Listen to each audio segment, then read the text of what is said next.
Então, olá pessoal, é mais um vídeo de cálculo 2. Dessa vez vou fazer um exemplo de série de Maclaurin, que é escrever uma função como uma série de potência em torno do centro igual a zero. Então, nós vamos fazer o exemplo da função exponencial e na x. Então, vamos escrever ela como um somatório de n igual a zero mais infinito de an vezes x na n. Então, para definir uma função como uma série de potência, que a gente sempre consegue fazer isso, a gente tem que definir, na verdade, os ANs que estão pré-estabelecidos já pela fórmula que nós vimos em aula. A derivada no ponto, enésima derivada no ponto, para o termo de ordem n, dividido por n fatorial. Toda função tem uma série de potência vinculada. A questão é o intervalo de convergência. Então, depois que a gente determinar a série, a gente ainda tem que verificar qual é o intervalo de convergência dessa série. Se for para todos os reais, isso significa que a função vai ser, ou melhor dizendo, a série de potência vai se adequar à série para todos os valores de x, para todo o domínio da função.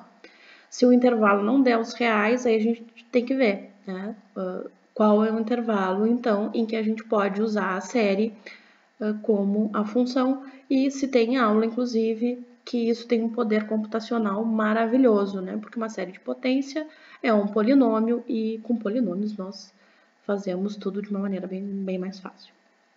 Então, a gente vai determinar primeiro a série de Maclaurin vinculada à função exponencial f de x igual a n na x, e depois ver o intervalo de convergência, que é o intervalo em que a série se ajusta à função. Vou mostrar, inclusive, os gráficos no GeoGebra. Então, vamos lá. Primeiro, a gente tem que determinar as derivadas, as derivadas no ponto, para descobrir os ANs.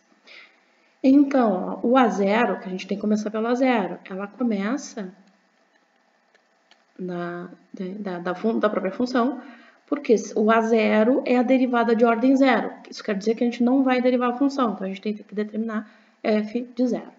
F de zero é e na zero, que é 1. Então, quem vai ser o A0? A derivada no ponto, de ordem zero, dividido por zero fatorial. A derivada no ponto é 1 e zero fatorial é 1. Então, A0 é 1. Bom, quem é f' de x? A gente sabe que a derivada e na x é sempre e na x. Isso facilita muito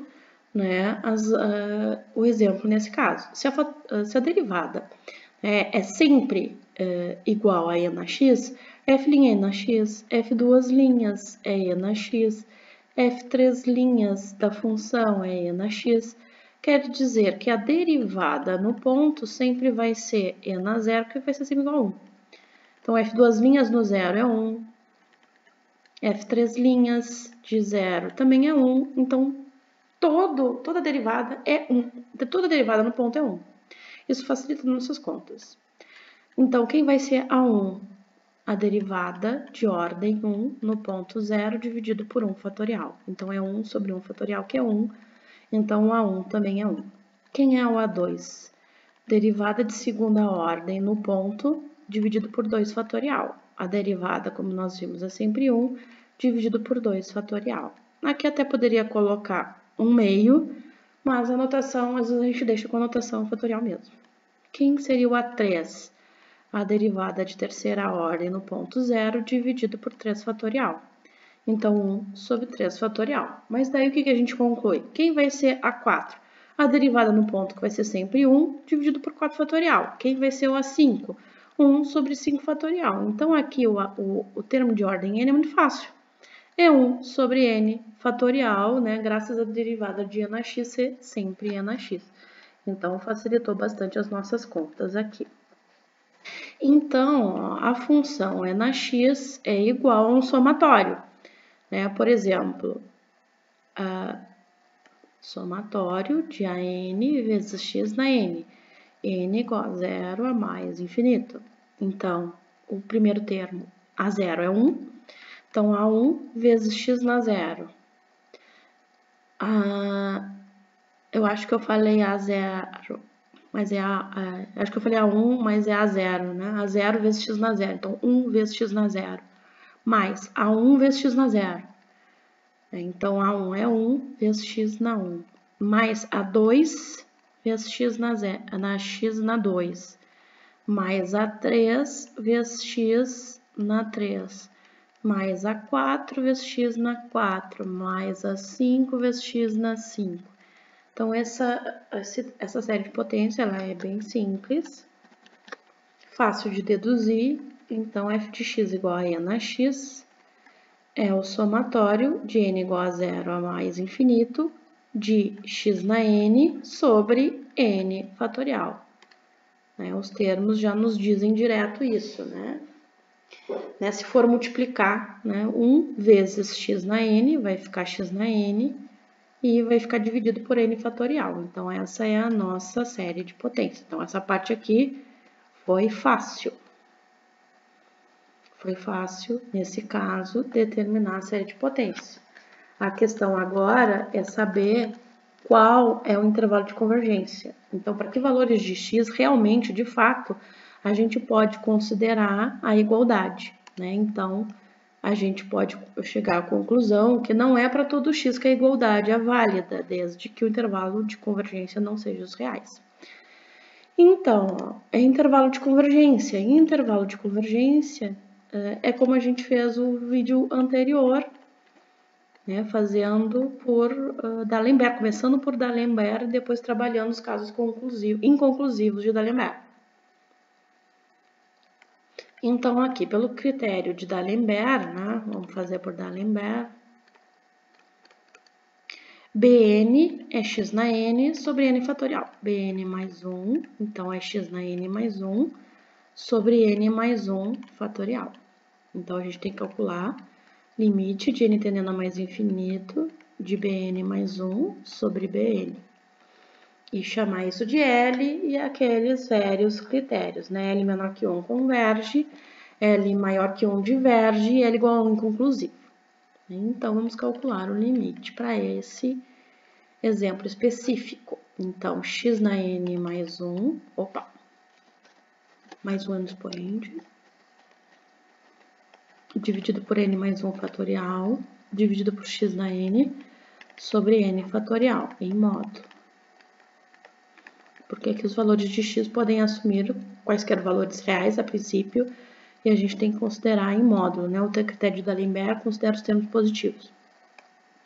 Agora, conservar a primeira e multiplicar pelo inverso da segunda, e aqui eu já estou expandindo alguma coisa para já pensar na simplificação. Então, xn mais 1 eu escrevi como x na n vezes x na 1, e o n fatorial como n mais 1 vezes n fatorial.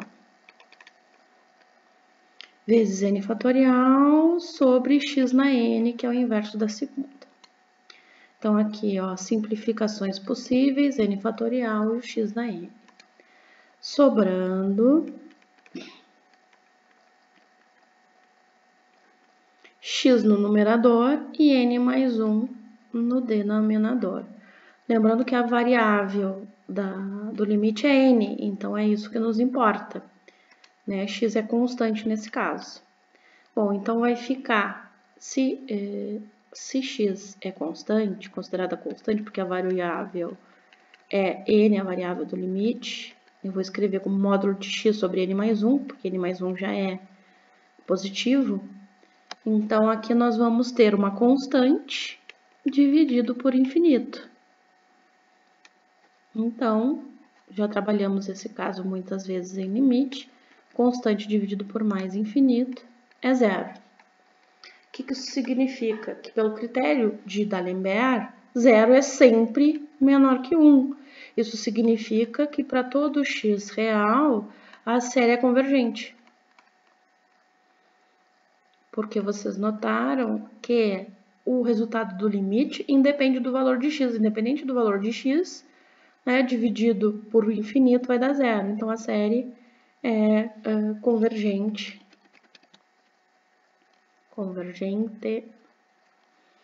Então, para todo x, quer dizer então que essa série se adequa a função é na x para todo x. Então, aqui eu fiz no GeoGebra alguns exemplos. Por exemplo, nós temos aqui a função verde, é a função é na x, tá aqui ó, na janela de álgebra, na verde é na x, e essa lilás é a soma de 5 termos da série de potência. Então, começa no 1 e vai até o x na 5. Então, ó, 1 mais x ao quadrado sobre 2, que é 2 fatorial, mais x ao cubo sobre 6, que é 3 fatorial, mais x na 4 sobre 24, que é 4 fatorial, mais x na 5 sobre 120, que é 5 fatorial. Então, a soma de 5 termos. Então, a gente pode notar aqui, ó, que a partir desse ponto, que eu não sei se eu vou conseguir fazer, em aula eu tive dificuldade de marcar os pontos, ó, ele está marcando a intersecção com o eixo Y.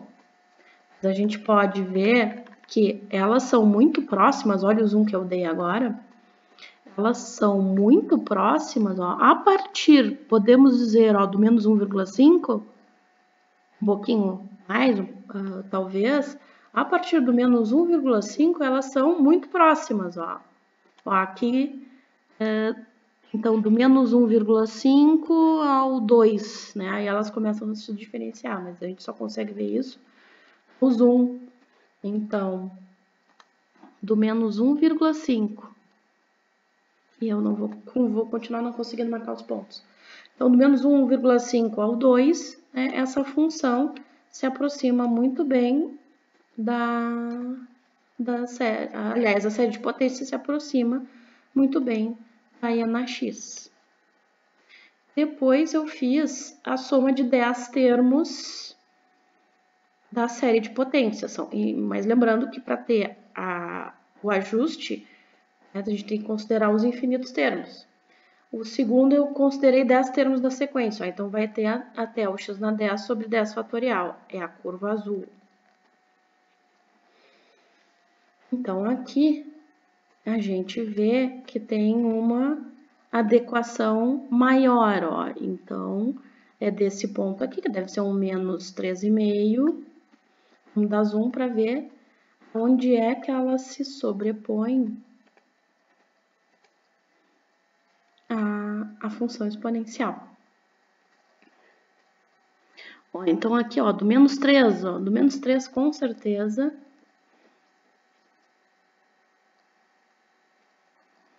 ela já se ajusta bem à função exponencial. Vamos ver do outro lado. Aqui eu não estou vendo nenhuma distinção entre as duas funções, a verde e a azul, só estou vendo uma cor. Vou até dar mais um, para ver se eu consigo diferenciar as duas. Ó. Não estou conseguindo diferenciar as duas.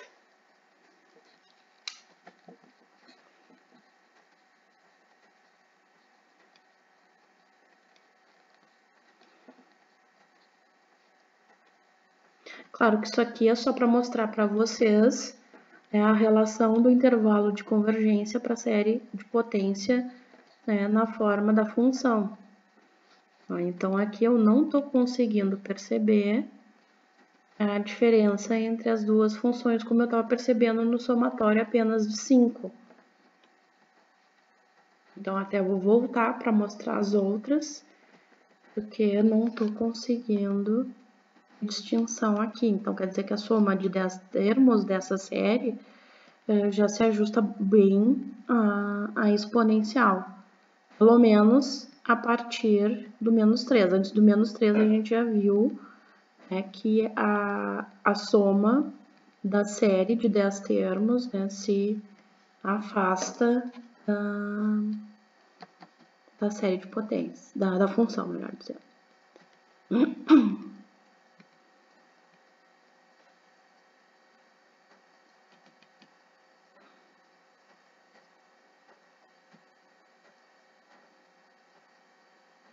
Então, dá para ver até que ela sobe aqui, né? Ela assume valores positivos aqui.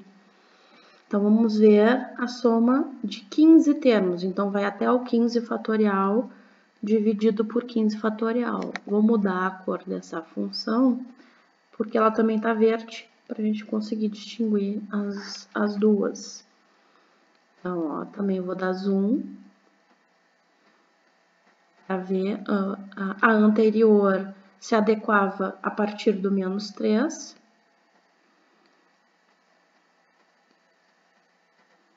E essa aqui, aparentemente, a partir do -5. Ela se adequa. Eu estou tendo que dar bastante zoom. Na verdade, aqui pelo zoom, a partir do -4,6, talvez 4,5, né, já tem um ajuste perfeito à função. Então, cada vez que a gente pega a soma de mais termos, mais a série se ajusta à função. Então, a soma dos 20 termos, ó, vai muito próximo desde do -20, do -7 mais ou menos. A soma dos 25 termos, -9. E a soma dos 30 termos, mais ou menos um -11. Agora, eu vou colocar todos os somatórios em comparação